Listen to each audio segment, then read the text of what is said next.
spare your precious early evening and mid-afternoon with me. Thanks to the IIM chapter and Nikhil for reaching out and asking me to share my work. And of course, again, formally, special thanks to Mr. Gelli for taking out time and joining us. So we want to share our understanding of agriculture from an eye of a banker, and something that we are doing for the last 5 years, and how we are doing what we are doing, and what have been the learnings, and what is the model. But before we proceed with the presentation, which would be for about 45 minutes, I would presume, and then we'll have a Q&A session for about 15 minutes, so that we close sharp at 5 o'clock, hopefully. And I wanted to start off with a very short video on Samunati's model, a 1 minute 27 seconds to be precise, and then post that we will proceed with the presentation.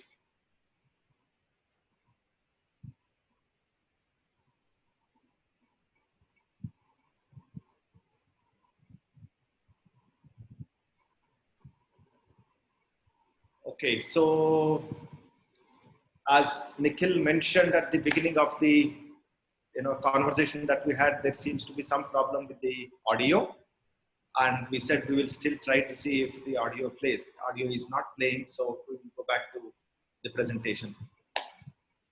Hari, we just go back to presentation because there is no provision for the audio.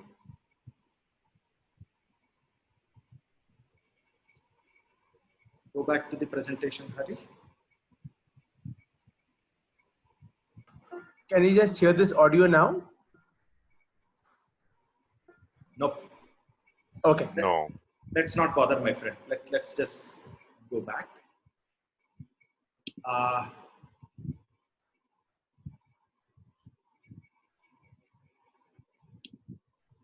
Okay, that's better. Or maybe, Hari, now that video is not playing, I'll just share my own screen with the presentation. You may want to just exit your screen share.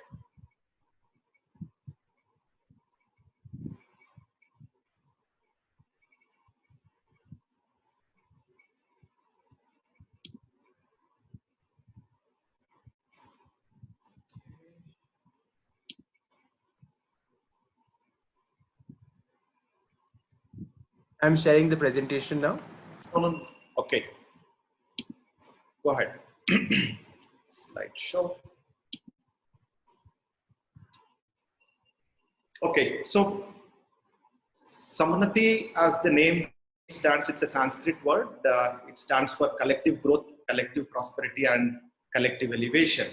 And the reason why, as an organization, we exist is twofold. One, how do we make markets work for smallholder farmers? And in doing so, we have embarked on a value chain finance approach with a vision to make value chains that we are operating operate at a higher equilibrium. I'll give in the next slide, I will give you a quick snapshot of who we are as a legal entity and the scale at which we operate, so that all of you get a sense of our scale and legal structure.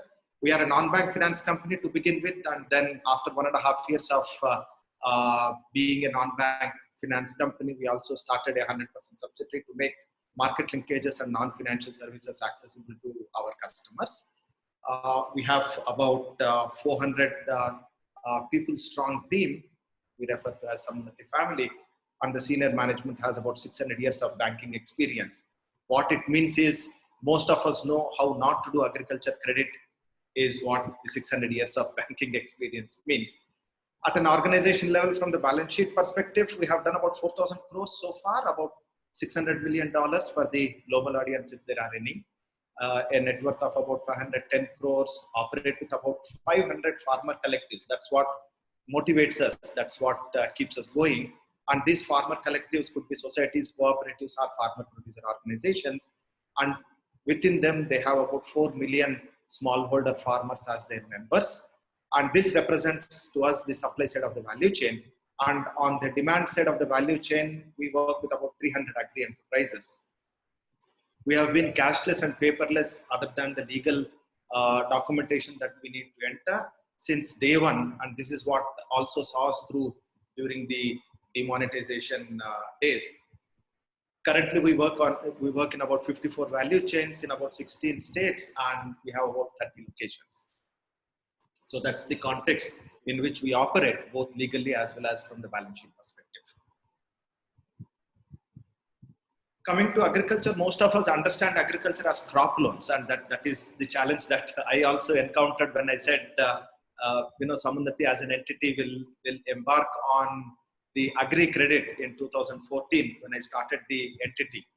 And being the promoter entrepreneur and a first generation entrepreneur, I had to spend about 4 to 5 months in educating many of the people, especially the investors and the debt providers, that agriculture is much larger than just crop loans, because most of them have this idea of a Bollywood formula that you lend for farming, the crop failure happens, rain god does not bless you, then farmers will get into indebtedness, they take extreme step, and then you have something in the newspapers, and then your business is fucked. But then that is one part of the entire agri value chain. It is, it is one sliver of the sector. But if you see the agriculture as a sector, it is massive. 245 billion is the agriculture GDP in this country, and staggering 58% of our population depends on agriculture. And it is not by accident that this small piece of landmass in the entire globe is supporting 1/6 of the population, because India has about 51% of total land that is cultivable, and also has about 26 agroclimatic zones. But then this agriculture is stifled with many of the constraints around the institutional credit, and we talk about it in the next slide in greater detail. When you look at agriculture as a continuum, when you look at agriculture as a sector, then it has a host of problems, all of which has resulted in all the players operating at a lower equilibrium. First and foremost, there is hardly any capital investment going to agriculture. Most of the agriculture lending happens for crop loans, and crop loans is more a working capital finance from the banking perspective. And even those products are not adequately structured. When you take a look at a salary loan or a consumer durable loan or a housing loan, they all cater to a particular segment of the population. But then the moment you get into agriculture, within agriculture, there is so much of diversity that a smallholder farmer growing paddy is completely different from a smallholder farmer growing sugarcane. Paddy being a 90 to 120-day crop requires a different kind of a structure to sugarcane, which is a 1-year crop, and you need to take care of the crop for about a year before you get to see harvest and remuneration coming from the harvest. What that has led is the institutional credit and formal financing not being prolific, not being easily available, and that has led to many of the local input dealers, local aggregators, and local money lenders looking at structuring agriculture more in terms of a product that is in kind rather than in cash.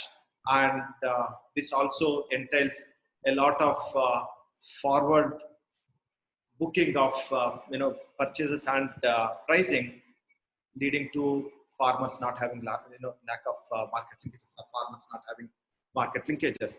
Of late, we also have seen some of the NBFCs operating in this space, but most of the NBFCs are more focused on the post-harvest financing, around warehouse receipt financing or around market linkages. Even within market linkages, there are B2B players, there are B2C players, and some of the players are now looking at seeing the input space. What the agri-value chain requires is a combination of all of these, and that is where a comprehensive approach to value chain financing becomes a necessity in agriculture. We go to the next slide. And when you look at this comprehensive approach to value chain, then you have to understand who are these players, why the aggregation becomes an important factor in agriculture. 87% of farmers in India are smallholder farmers. What it means is people owning less than 2 acres of land. And the most interesting part that I discovered in my journey working with farmers and agriculture is the definition of farmer itself. The definition of farmer, as per many formal schemes and many formal financial institutions, is the one who owns land. But then there are host of agri-laborers and tenant farmers and the leasehold farming that happens in India, and most of them don't get recognized as farmers for agriculture lending and other schemes that we have. So when you look at Indian agriculture from the perspective of mechanization, from the perspective of market linkages, it is very important to look at how do we aggregate them, because many of the developed nations in agriculture look at aggregation from the land ownership perspective. Each farmer having 100 hectares, 1,000 hectares, 2,000 hectares. There it becomes much more meaningful in terms of mechanization and bringing in farming from a industrial output perspective. But when you look at smallholder farmer, not having ownership title, not having access to formal financial instruments, and not having access to larger markets, the only way to aggregate is, can we bring them together as people, as cooperative, as a farmer producer organization, so that 100 farmers, 200 farmers would come together into a institution that is working for their benefit, so that they would be able to adopt mechanization. And from the Indian context, mechanization is just having a tractor or a harvester as a tiller, not too much of a mechanization. And can they also bring in the power of aggregation in negotiating a better price for their inputs, negotiating a better price for output, and most importantly, accessing larger markets. Because a smallholder farmer having a few bags of commodity would find it very difficult to hire a truck and go to the nearby mandi to be able to sell. The cost of transportation would make it non-viable.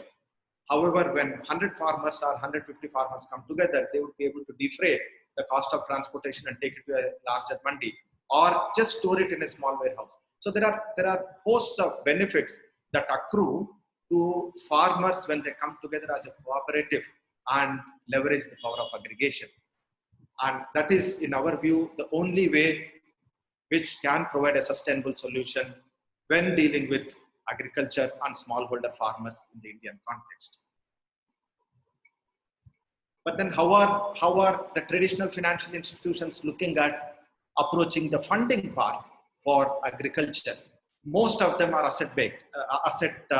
As I mentioned, the farmer is defined by the one who owns the land, or the one who owns what is called the title in terms of a chitta adangal or satbara, as it is called. Unless that is there, you would not be able to access a bank credit. And most of the traditional ways of credit assessment is on what have you done in the past, how big has your operations been when you look at agri enterprises. Most importantly, they also look at lag indicators like your profitability track record, your financial statements, tax returns. In our view, when someone that is underwriting happens, we underwrite the transaction. We don't look at underwriting the lag indicators, because the past is past. You can't do anything about it. How can we look at working with the demand side of the value chain when we look at the agri enterprises? If they have a transaction that has a buyer and has a seller, and the seller requiring money from someone, all that you would need is the buyer getting the quality of goods that he is asking for, has the supply been made, and is there a goods received note that you can base your underwriting on, and then structure a transaction to be able to discount his receivables. And in doing so, you actually are underwriting the transaction rather than the balance sheet of the company. And that's the approach that we at Samounnati take. We are definitionally a working capital company. We structure transactions based on the crop, based on the buyer, based on the number of days of credit that is required. And rightfully so, we have products ranging from 1 day to 5 years, and quantum ranging from about $70, about 5,000 rupees, all the way to up to 15 crores per borrower. That's the range that we have. And all of these are customized, keeping in mind the cash flows that accrue from the transactions. So in our view, a value chain finance approach requires this kind of customized approach to agri lending, and that will play a huge role in mitigating the risks that are associated with lag indicators undermining the credit underwriting. Now, continuing with this value chain approach, we deal with a little more details on how Samannathy looks at, and I'll take a little longer on this slide because this is the heart of what Samannathy's approach is. First and foremost, we focus on the value chain and the dynamics of the value chain. When you say dairy as a value chain, who are the players in the value chain and what are the dynamics of the flow of goods and cash, and what are the practices of this flow of goods and cash? Who requires funding? Who gets working capital funding from the suppliers, and what are the time frames in the flow of goods and cash is what we look at, and that leads us to customizing some of the interventions of Samannathy. Also, from Samannathy's mission of how do we make value chains operate at a higher equilibrium, we tend to focus on those weak links in the value chain so that we'll be able to play our role in strengthening that weak link so that the entire value chain would operate at a higher equilibrium. And that is what leads us to leveraging the buyer-seller relationship. In every value chain, other than the producer and consumer, there are players who move goods and cash. They don't produce, they don't consume. And each of them is a seller on one side of the value chain and buyer on the other side. In other words, the intermediary in a value chain is a buyer and a seller on two sides of the value chain. And whenever that happens, there are two kinds of capital that get created. One is what is called the social capital, the familiarity of information between the buyer and seller, because there is a longevity of relationship, there is a loyalty, there is this social capital and soft information that gets created when you are visiting the same place to do your trade.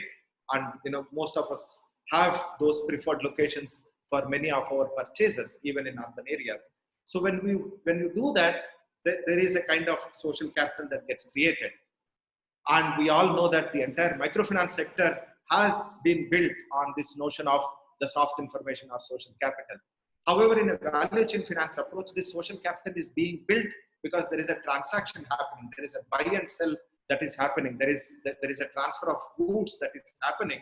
And what it also means is it is creating another capital called trade capital, which is the transaction history that exists between the buyer and seller. So from Samannathy's underwriting perspective, we use these two capitals, social capital and trade capital, and whom to lend is a function of the social capital, and how much is to be lent is a function of trade capital. For example, if there is a buyer in between, a milk processing unit, the way they refer their clients to us is, here are a set of 10 people who have been supplying 10 liters of milk every day for the last 3 years, and this is the amount that we have been paying into their bank accounts. And if you can underwrite these people in discounting our receivables to them, we would be very happy to guarantee the payment. So that's how the client acquisition in Samannathy happens, and that is why our growth, our client acquisition is a non-linear acquisition. We don't have branches where people walk in as individuals. We go to those funnels, those aggregators who have the host of social capital and trade capital, and they refer clients in bulk, in batches. And if this aggregator happens to be a cooperative or a farmer producer organization, we may get to work with 500 farmers in one go, 1,000 farmers in one go, so on and so forth. What it also means is it also removes the working capital constraint of these aggregators, thereby making them grow. And that is what leads to a lot of risk mitigation that we bring in.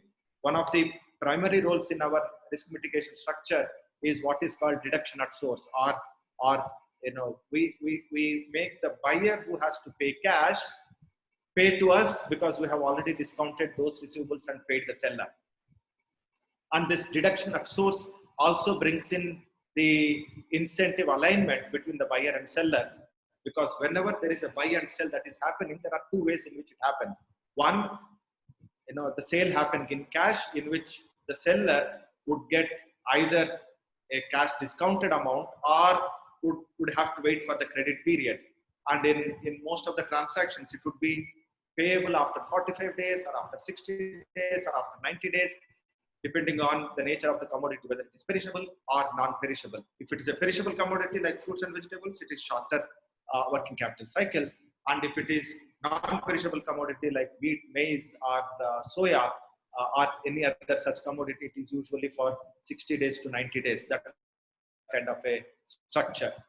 Whenever the buyer says, I would want to pay later, is when the seller would look at some ways in which he can discount the receivables so that he would be able to go buy more and sell. And this is the norm in all the value chains. It's not unique to agriculture, but what makes it critical for agriculture is also seasonal. And when soon after harvest is when people would want to buy and sell most, because the prices are the lowest at that point in time. And that is when the requirement for working capital peaks soon after harvest. And that is where most of these buyers and sellers would be looking at someone like Samundati removing their working capital constraint in a customized manner. We will talk about the non-financial metrics later, because I have already touched upon the non-traditional ways in the previous slide, and product customization is something that I have already mentioned. So Samundati's unique approach comes from the dimension that each of the product is customized to the value chain that we operate, and we don't look at the regular way of credit underwriting in looking at the bank statements, financial returns, but we leverage the trade capital and social capital that is a natural outcome of the buyer-seller relationship that happens in the value chain. And that tends to bring in a non-linearity to some of this business, and that also brings in alignment of incentives between the buyer and seller, and alignment of incentives between the buyer and seller is a risk mitigation structure that we bring in our product offering.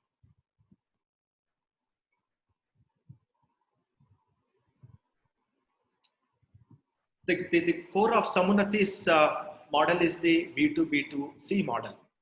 And this middle B aggregator is an important partner who either could be a farmer producer organization representing the supply side of the value chain, or an agri enterprise representing the demand side of the value chain. In both the supply side and demand side, Samundati's belief is that the aggregators are there for a reason. They are not the ones that we, in fact, that has been one of our realizations, that most of us tend to take aggregator as the one who is taking away a lot of value and is a necessary evil, which is not the case, because an aggregator, in addition to bringing in market linkages, also takes the price risk and is also lender of last resort for most of the smallholder farmers. In other words, it is the aggregator who makes market linkages happen for smallholder farmers. And one principal value add that the aggregator brings in is the ability to aggregate the produce, grade, sort, and sell. And if I can take a small example, farmer growing, if you take potato as a crop, the farmer's endeavor would be, how can I sell all the potatoes, irrespective of the size, quality, and the quantity. Whereas what the aggregator would do is buy everything from the farmer in toto, then grades, sorts, and then finds buyer for each quality and quantity parameter. And if you take potato, you will get the small potatoes that we see, that we buy in supermarkets, which are the sorted ones. There could also be ugly looking large potatoes. There could be potatoes that are spoiled a little bit. Each of these graded and sorted ones have a specific buyer segment. The large ones will go for institutional buyers and industrial use. The not so looking good ones will go for the Horeca segment, hotels, restaurants, and cafes, because it is actually used in the cut form, and hence you can basically take care of the good part of the vegetable. So the value add that the aggregator is bringing in is an important dimension when we look at collaborating with them rather than look at disintermediating with them. And that is a significant departure that Samundati has brought to the table in terms of the model. We don't look at disintermediation as a strategy. We look at opting in the intermediaries, opting in the aggregators, opting in the middle B in our B2B2C model, thereby looking at making the value chains operate at a higher equilibrium. What it also has led in some of our value chains is when the demand and the value chains turnover goes up, the trickle down benefits also go to the farmer. And we see in some of the value chains where we are operating, the aggregators, because they require to procure more, start giving more benefit to the farmer, so that the farmers also get to or tend to get better prices. So an aggregator is an important link in what we do. What it also does from a banker's perspective, because we are into financial services, and as many of you know, this is a sensitive constituent, and loan waivers and other dimensions are the part of the scheme of things. When you tend to work with the aggregator as an interface between the lending institution and the farmers would appreciate the role that the lending institution is playing in their lives, and then take an informed look on or an informed decision on their credit behavior. And we in Samannathi's life have seen host of farm loan waivers in multiple cases, but our repayment efficiency is still around 98.5%. So that's the level of repayment efficiency, because there is a middle B inside in the entire structure, and it is the local people trying to solve their local problems, and we interface with their collective. So that's an important aspect of Samannathi's model. Hari? We have spoken about the role of the intermediaries. This is basically a pictorial representation, and one of the non-negotiables that we bring to the table is that we don't disintermediate. In fact, we work with those weak links of the value chain, by strengthening whom the entire value chain operates at a higher equilibrium. The important dimension of the not having the disintermediation is the customization of products and solutions, and this is where the two company structure of Sammannathi becomes so important. And as I mentioned during my opening remarks, we started off with the non-bank finance company, but then soon we realized that market linkages are much more critical than funding. And by working with the players in the value chain and customizing the solutions, you'll be able to bring in much more value to a value chain finance approach. And that's what this slide talks about. We have spoken about it, and perhaps we'll talk more about how we are doing it in the subsequent slides. Risk mitigation is inherent to lending business. I don't have to overemphasize, and the way to do it in our dimension is, the more you understand the customer's business, the more you customize the product suiting the customer business, is when the risk mitigation becomes that much more enabling. And the philosophy of Samannathi's risk mitigation strategy is, how do we manage the risks associated with our client segment? Because our cash flows are dependent on the client being able to earn, and we playing a role in making those risks that are associated with the client's cash flows is where our risk mitigation strategy is. And in order to understand those, we have a diverse set of people. While we have 600 years of banking experience in the senior management of Samannathi, we also have a host of them who have joined us from the backgrounds like exchanges, commodity exchanges, a host of them who have been as procurement heads of commodities, both perishable and non-perishable, in large retailers, in some of the large processing units, or in some of the organized retail. So we understand how the buy and sell happens. We understand the softer information that exists in mandis and large scale buying and selling that happens in informal ways. And our formal processes and product structures are designed and customized so that the informal way in which business happens continues. And that is a huge enabler that has led us to mitigate the risk and leading to the scale that we have brought in, as well as the quality of portfolio that we have. The FPOs is the reason why we exist as an organization. As I mentioned, the first vision and the reason why Samunnati as a initiative, as an organization exists is to make markets for smallholder farmers. That is the soul, SOUL of Samunnati. And in order to do so, it is important to understand the landscape of the FPOs. The FPOs are otherwise cooperatives. Most of us are familiar with cooperatives, but cooperatives, when you look at from a lender's lens, also have a lot of legacy issues. And in order to bring in better governance structures in cooperatives is why the policymakers and the government brought in FPO as a legal form and FPC as a corporate and a company registered under Indian Companies Act. And what these FPOs represent is a new hope, a new potential of engaging with farmer collectives in a better organized and better governed manner. However, if you see FPOs at this point in time, there are thousands of FPOs, most of them in nascent stage, and hence a lender like Samunnati cannot take only a lender's view of giving money and ensuring that it is coming back. What is also more important is how do we play like an internal player in the value chain and bring both the market linkages as well as the advisory services in addition to financial intermediation.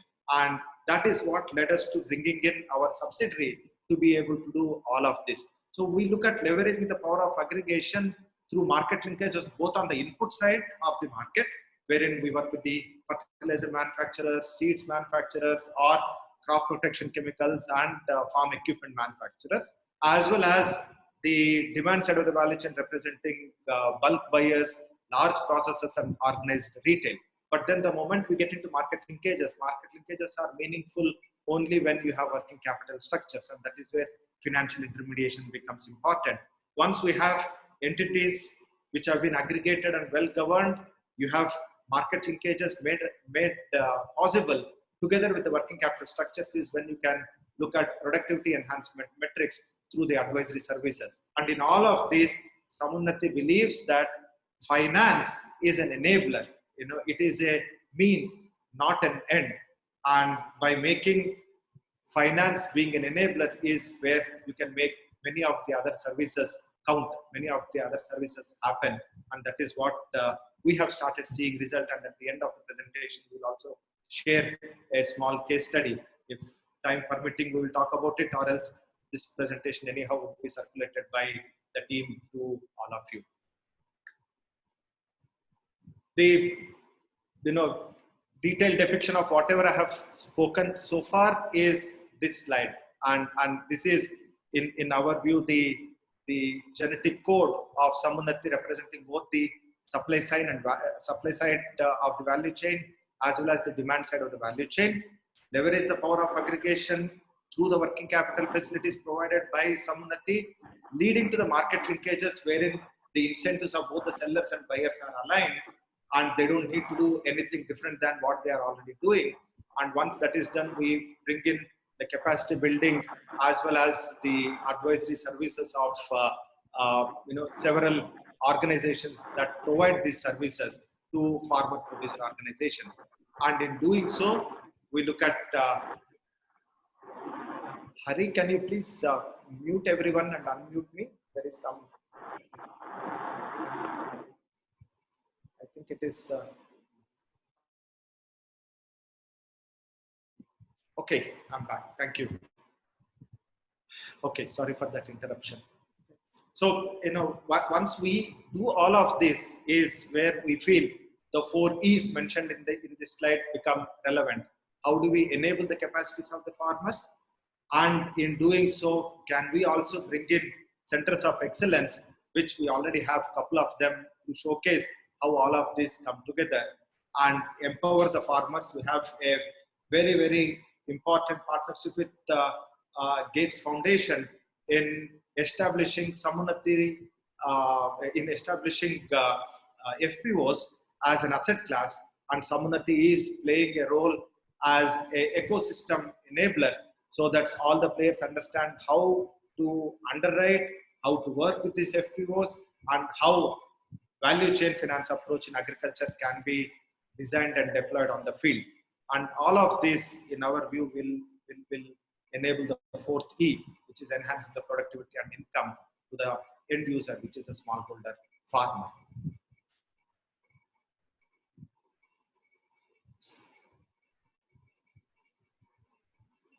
Well, all of this has been a lot of talk. Then how do we know whether we have been able to do work in a meaningful manner or not?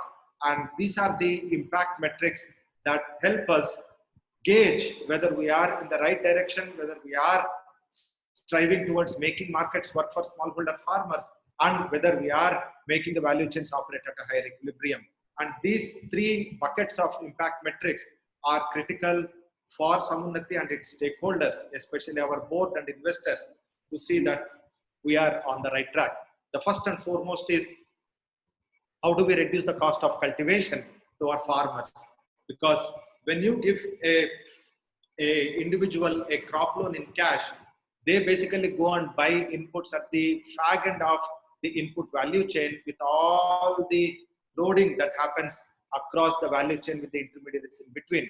Whereas when you aggregate the demand and then look at buying your inputs in bulk, is when you either directly go to the manufacturer or jump a couple of layers of the input value chain, thereby buying in bulk. And if you buy during off season with cash, then you'll be able to get both the off season discount as well as the cash discount, thereby reducing your cost of inputs by anywhere between 15 to 20%. And that is a role that Samunnati plays in their pre-harvest and inputs dimension. On the productivity drivers, we have three sub-metrics. First one is, I will give an example after explaining what this is. First one is, how do we get more value per unit produced?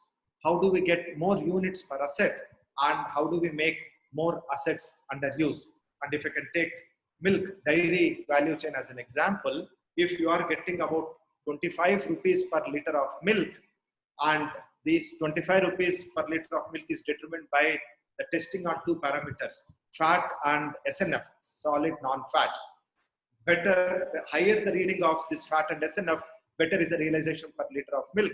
And milk being a biological commodity, if you take care of the nutrition of the cow or the buffalo, then your liter of milk will have a better metric of the fat and SNF.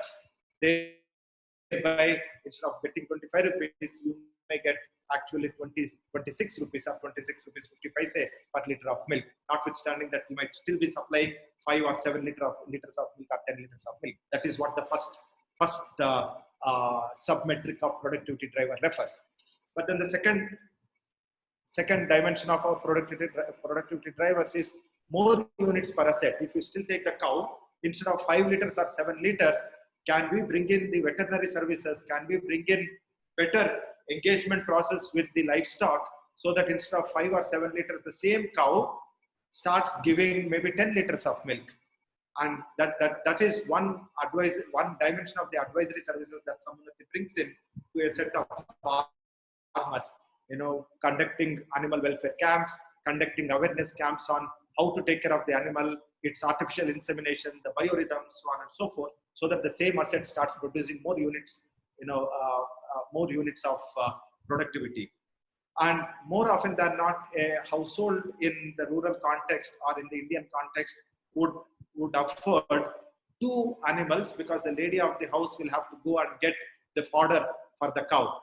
The moment you add the 3rd cow to the backyard, then their bandwidth gets choked, because the labor is precious. It is the household labor that goes into both the farming and the livestock, and hence they don't prefer having the 3rd cow.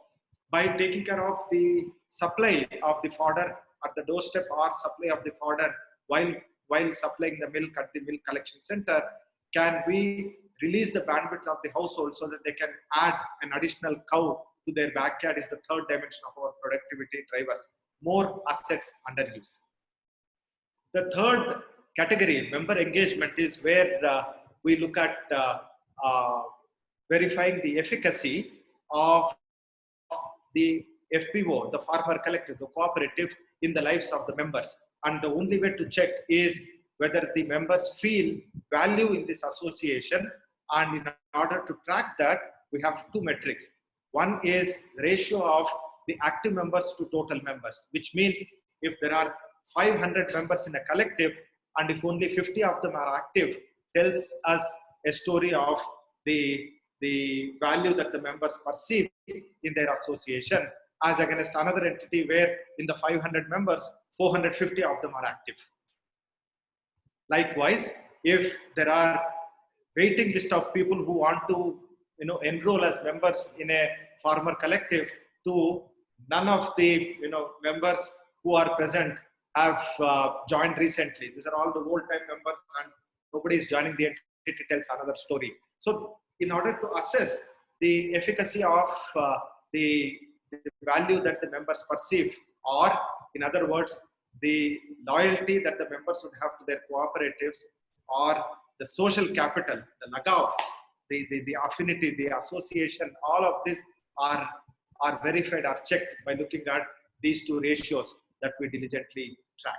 So these are our impact metrics from both the the deployment of Samunati model in a meaningful manner towards our mission, as well as the diligence that is required in a funding activity to see if the social capital and trade capital indeed exists between the members and the collective, is what this slide represents. Hari?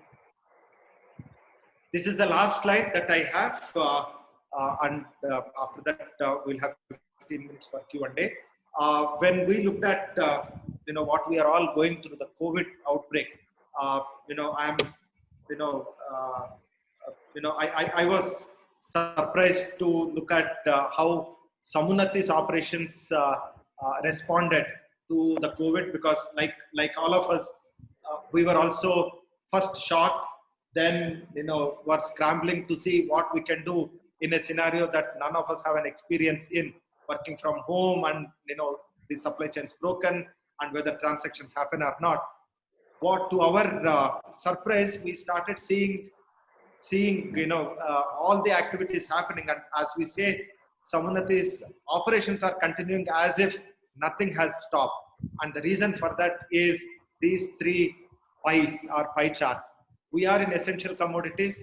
Essential commodities, though had some initial hiccups in terms of the logistics, are essential for us to stay indoors. And all of us are staying indoors because our neighborhood stores still have the supplies that we need so that we can go and buy. And that is what segregates the essential entities that are operating in essential commodities with the entities that are not. And Samunati's operations are untouched so far, thanks to the efforts that the government has brought in, the local administration has brought in, to make sure that all essential commodities and their supplies and logistics are taken care of. What it also means is the resilience of agriculture and allied activities, which is also alluded and revalidated by the Honorable Governor of Reserve Bank of India in his stimulus package, in his address during the stimulus package announcement, in which he clearly said that while Indian agriculture and allied activities are resilient, these are the measures that we are taking. What we need to see now is the harvest season is now, the Rabi season, the inputs for Kharif season is around the corner, and entities like Samunati are required to play a larger role in making sure that agri value chains and agri commodities continue to operate, so that the rest of the country can take care of itself. So that is what this slide is all about.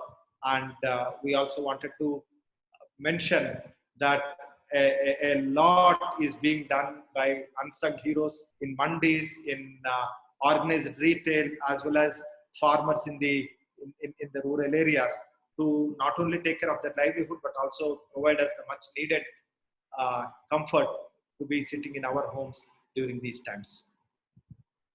So I end here. The case study has 2 slides of an entity we have been working with for last 3 years, and how all the measures resulted in, or all the engagement structures that we brought in resulted in a significant impact. And this presentation would be shared with the alumni team for onward transmission to people who are there on the call, as well as those who have not been able to join the call. Okay, so yeah, this is what I wanted to share with you. Again, thanks for the opportunity, and would be very happy to take questions and share some of our insights and learnings, rather than saying we will answer the questions. We will share our learnings and we will share our insights. Hari, you may want to remove the screen share and unmute everyone.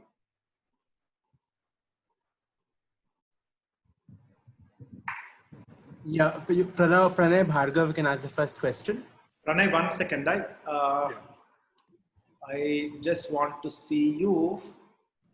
Hari, can you? Yes, Pranay. Aril, just a small query.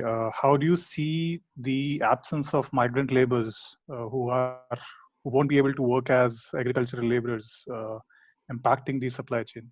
Yes, there are two dimensions to this problem, Pranay, based on our interactions with both the supply side and demand side of the value chain. On the supply side, what this has resulted is actually availability of labor in the villages for the Rabi season.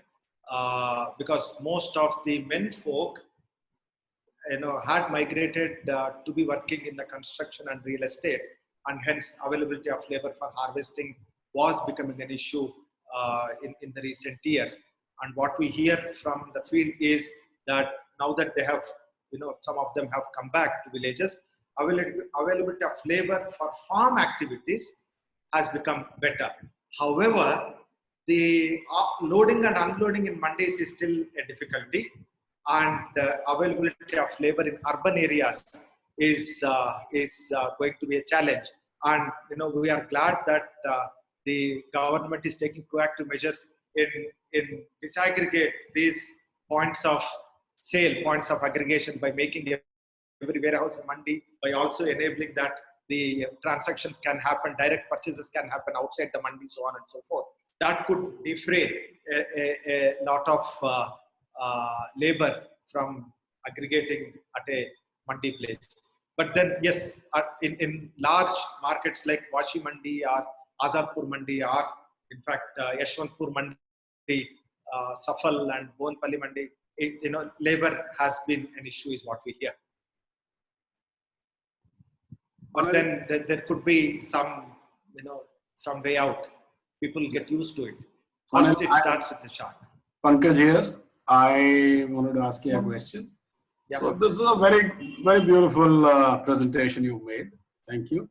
Thank you. I run a boarding school in a very backward area in Himachal Pradesh. Any hill state does not have too many people, too many farmers to work with. Now, when I look at, I'm trying to do something, my challenge is to get assured supplies of milk or vegetables. I'm currently buying by farmers in and around my school.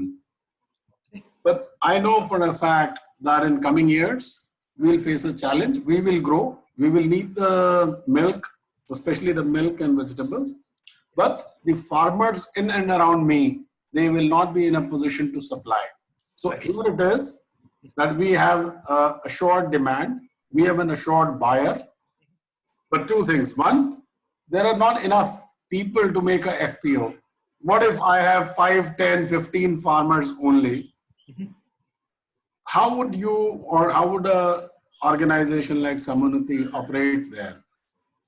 Right? Secondly, what can we do together to help them? Right. Pankaj, which state you said? Himachal. Himachal. Okay. No, in hilly terrains where density of population is low, getting number of people is difficult, I agree. And in my previous avatar, we worked extensively in Gadwal Hills. So I can relate to the context. The farmer collective of 100 farmers as an FPO is one dimension, Pankaj. But if you see the program called ILSP, Integrated Livelihood Support Program of Uttarakhand, you can learn quite a bit on how 20-25 people come together as societies and then federate into a large entity. You may want to look at that model.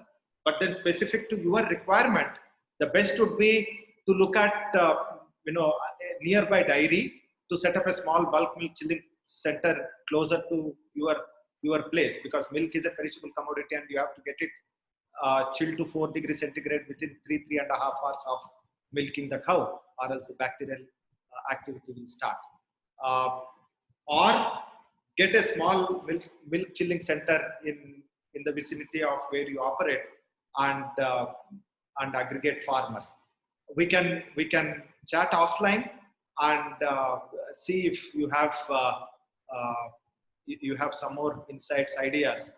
We would be open to explore how we can share and work together. Next question, Mr. Vasu, Hyderabad. Vasu, you are on mute.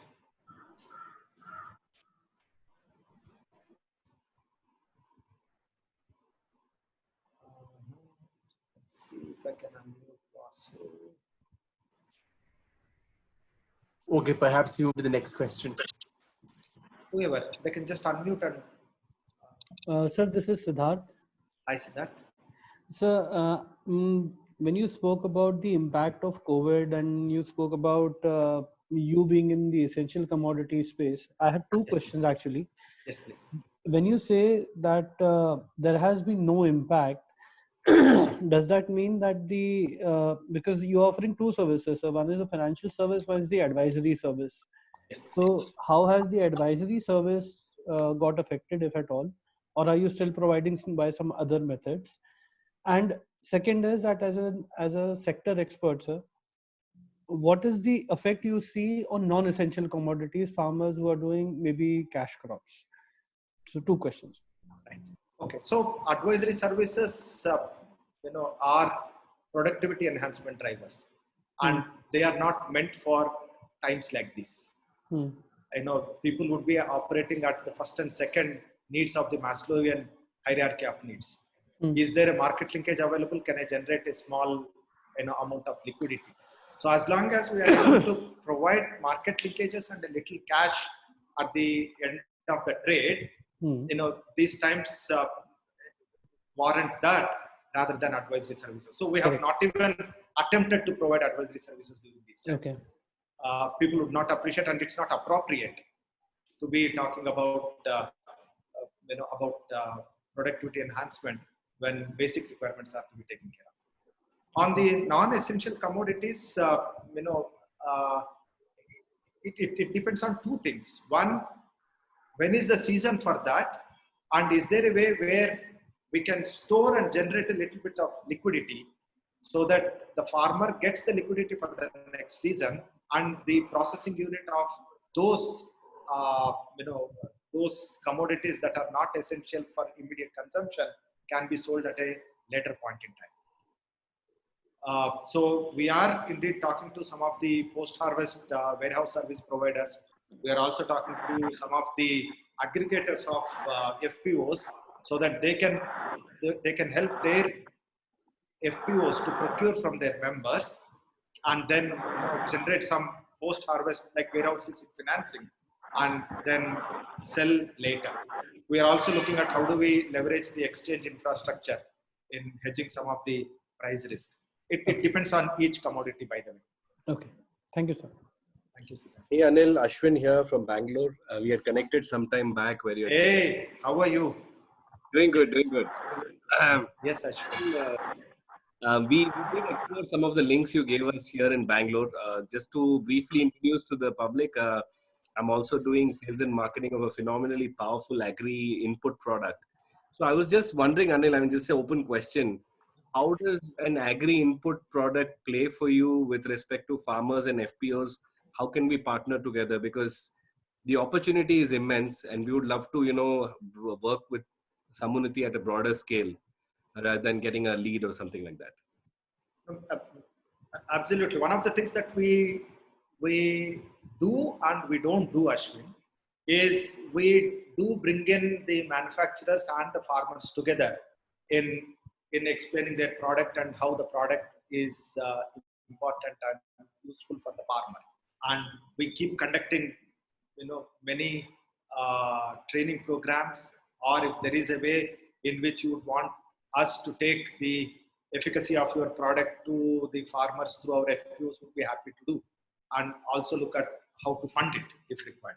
However, what we don't do is make a recommendation, because as a lender, if we make a recommendation of a product, and if God forbid there is an impact on the output, then it gets attributed to our recommendation, and hence our portfolio will go for a toss. So what we don't do is recommend, but then if the farmers want, if the FPOs see the value, we would be more than happy. And again, we just want a platform to present our product.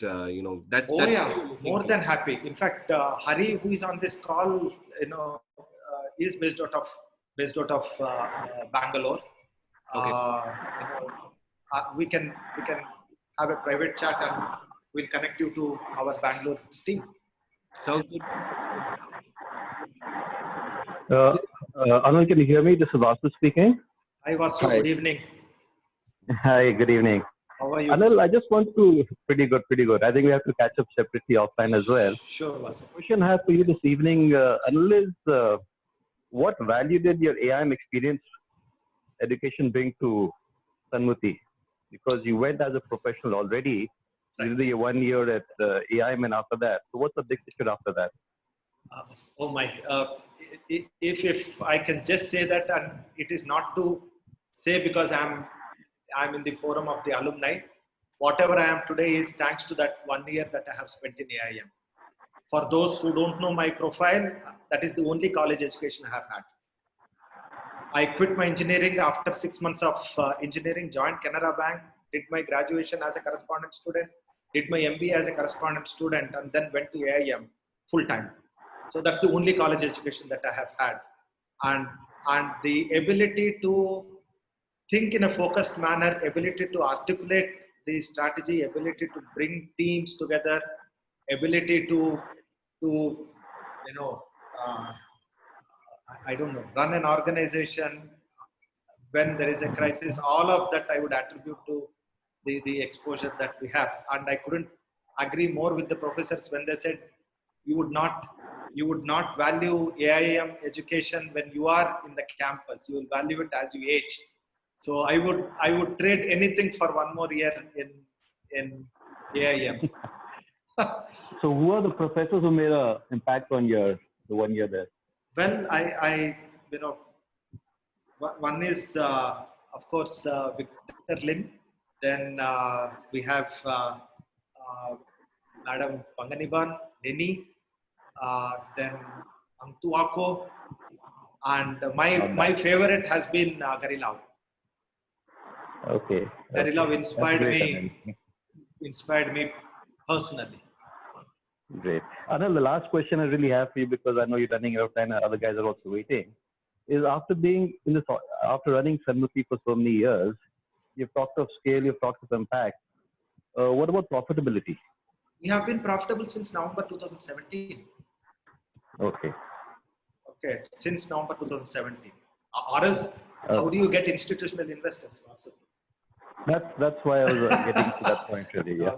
We have been profitable since November 2017. Fair enough. So I think you should be involved in a case study one of these days for AIM as well, for bottom of the pyramid impact really. So I think that's a good job. Anytime. Great. Thanks, Anil. Yeah. Hi, Anilji. My name is, okay, sorry, go on, sir. Go on. Yeah. Yes, are you advising or supporting the farmers on other risks like floods, climatic risks, crop failure, the prices getting crashed, etc.? Right. We do it in multiple ways, but I would say it is more indirect than direct, because we as an organization are young. We are about 5 years old, and for us to be able to make those advisors, you need to have the credible track record. But we do make these advisors in an indirect manner. We bring in farmers the awareness about the Fasal Bima Yojana. In fact, we have a case study in a dry place called Ramnad in Tamil Nadu, wherein 4,000 of our farmers missed a season and got about 9 crores of insurance claim from Pradhan Mantri Fasal Bima Yojana. And we also enable them to understand the importance of price mitigation and not speculate, cater to the local markets rather than do speculative trading. But then this is a relationship. The stronger the relationship, the bolder could be the suggestions. At this point in time, we are still a new bride, so to say. So we trade it cautiously. How are you getting financed on your working capital? So we borrow from non-banks predominantly, and DFIs through NCDs and a few banks. Because we are a non-bank finance company, because we are also not profitable for the last 3 years, because we are in agriculture and lending to us is not priority sector, we don't get bank funding that easily. Only off late we have been getting few banks who are taking what we are doing kindly and supporting us, but it is predominantly non-bank finance companies and DFIs. And of course equity. We have raised about 500 plus crores of equity. Oh, that's great. Alok Shankar and Vikas Jalan, they have raised their hands. So Alok and Vikas later go one by one. Hi. Nikhil, how much time you have? You take care of it. I can keep answering, but you are the boss. As long as your vocal cards are there, hands are raised up. No, I'm happy. Hi, this is Alok here, MBM 96 Anil. Thanks for the presentation. I saw image of drones in your video. Just wanted to know how you are really promoting the new age technology, so to say, and what impact do you really see going forward in the Indian context? We consider ourselves to be an ecosystem player, Alok, wherein we work with a lot of startups and agtech companies. So, we work with companies that use satellite imagery for remote monitoring. We work with entities that use AI and ML in recommending solutions. We work with startups that are bringing in different ways of monitoring the crop as well as the prices. So our endeavor is we have access to farmers, we have access to farmer collectives, we also have the ability to customize solutions, and we can provide that last mile to all these agtech companies. So we have funded a lot of agtech companies. True, understand. So did you see any kind of an ROI coming through or a business case? Because all of what you mentioned, like in a startup scenario, I have been involved in a lot of these things, right? So there have been these random cases where you can do a lot of services, so to say, right? But how do you charge it? And did you actually see an ROI? Because without an ROI, a large scale uptake of such technologies may not be possible, right? A test case is good. I'm a startup. I'll go and say, oh, I did X, Y, and Z on a farm and put that in a presentation to raise money. But did it actually be an ROI positive for the farmer and for the sort of technology provider? Too early to say, and our role is also not that, Alok. Our role is to provide a last mile access to the farmer, and we believe that any service where you look at charging the farmer by collecting cash would be difficult. You can bundle the service. So we have not seen a model of making revenue by providing these services, neither to the farmer, nor to the startup, nor to Samounnati till now in our pilots. That can be the straight answer. But then there is a test case required. There is a proof of concept that is required, and somebody has to play it out on the field. Our endeavor is once those pilots and proof of concepts become more prolific is when you can build a revenue case, but not at this point in time. Last two questions.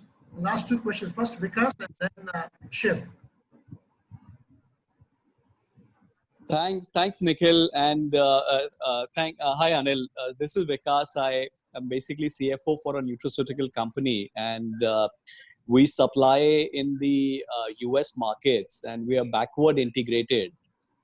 We almost source 100 crore of agri products, mostly out of state of Karnataka. I think you might be knowing us. Omni Active Health. we source marigold and paprika, and we have our own seeds. They are, genetically engineered by our scientists. Right. What we wanted to understand was, historically we've always, had very different views about success of FPOs. Right. And in the past, we've tried to set up something, but nothing has been successful.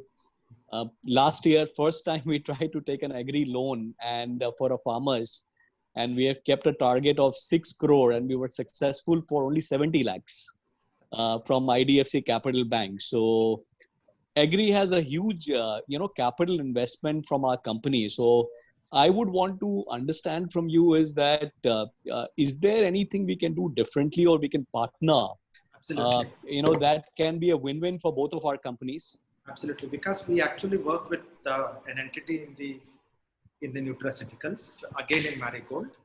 I would not want to take the name of the customer, but you would know them, I would know them.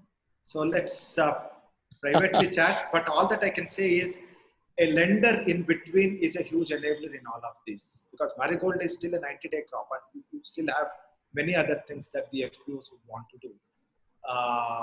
And we can also bring in some of our FPOs which can grow Marigold for you in an integrated fashion, and we did it in Gherkins in addition to the Marigold. And the entity that we work with, we could do about 15 crores. So 6 crores is something that we can do. No, so I think I can only tell you is that in India now we are the largest producer of marigold. I think I can only tell you. Okay. Last year we did 30,000 metric tons of marigold. Because if you can just either share your number separately or... Yeah, I will do that, and would be really interesting to work, see if we can do something together. Would be happy, Yes, because I also have a solution for you. So I would like to connect with you as well. Oh, sure. So I think I will anyway. I think the IAM team has my contact. So, but Anil, we are connected through LinkedIn, so we will get connected as well. Yeah. Share Susarla, last question. Thanks so much, Nikhilji. Anilji, fantastic presentation, really inspiring story, inspiring journey. Thanks for taking time. Really, I took a lot away from your presentation. So I operate out of Singapore, but I do a lot of work in India. I run a venture studio. We are building businesses focused on urban food systems. So all the work we do is in cities. We are building a fast growing urban farming startup, and obviously we see a big explosion in activity and investment in that space. In a 10, 15, 20 year time frame, assuming urban farming is able to get some traction, get some scale, how do you see that urban farming business or sector impacting the traditional farming sector? Because I know that a lot of small landholder farmers use horticulture, vegetable production as an income top up for their traditional food crops.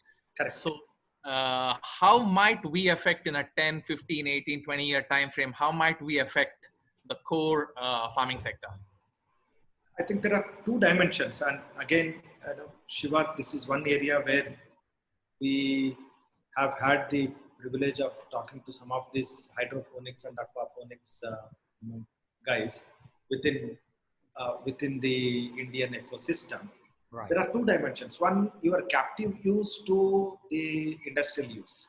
Your captive use might be taken care of by the urban farming, and since you are looking at 10, 15, 20 years, then we have a lot to learn from the Netherlands farmers who have taken up the vertical farming at a scale unimaginable.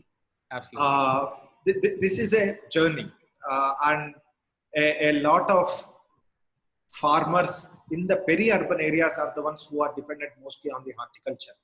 I would assume that the Horeca segment will still depend on the farmers, and the homegrown as well as the the in situ grown vegetables could be the high-end restaurants and organic and things like that. At this point in time, I'm very hopeful of the perishables and captive consumption being met by the vertical farming. Got it. Thank you so much.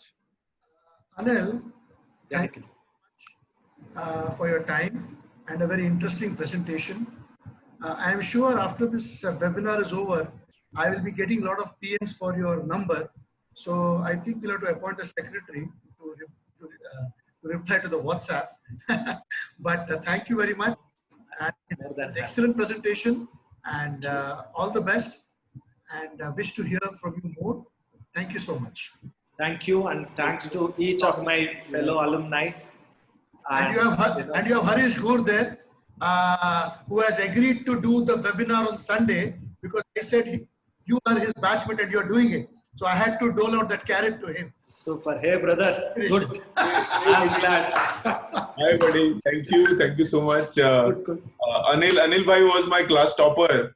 I'm still trying to catch up in some way. But बहुत आगे है मेरे से, बहुत आगे. He told me something about your CP, but I will not tell because there are 33 participants here. We both had a chat before this started. I'll tell you later. Chal, bye. Bye. Thank you so much. Thanks, Thank you. Very nice, Anil. Bye. Thanks. Bye.